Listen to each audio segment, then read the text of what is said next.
আজকে আমার সবথেকে প্রিয় রান্নাটা করব ডুমুর।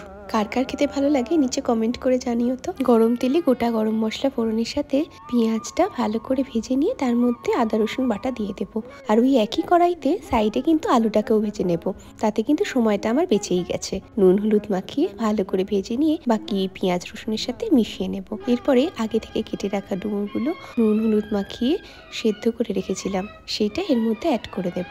একটু নাড়াচাড়া করার পর একটা পাত্রে জল গুলে তার মধ্যে জিরে ধনে হলুদ লঙ্কার গুঁড়ো এবং গরম মশলার গুঁড়ো 2 চামচ করে নিয়ে ওতে অ্যাড করব। ব্যাস, তারপর একটু কষে গেলে এর মধ্যে গরম জলও দিয়ে দেব। ভালো করে ফুটলে এর মধ্যে নুন চিনি পরিমাণ মতো দিয়ে একটু ঢেকে রেখে নামানোর আগে গরম মশলা গুঁড়ো এবং ঘি দিয়ে ব্যাস ব্যাস, এই এখনই আমার জিভে জল চলে আসছে গো। এই সুন্দর সুন্দর গরম ভাতের সাথে পরিবেশন করতে পারো বা নিজের পছন্দের খাবার ডুমুরকে ভালো করে খেয়ে উপভোগ করতে পারো। দেখা হচ্ছে নেক্সট ভিডিওতে। বাই।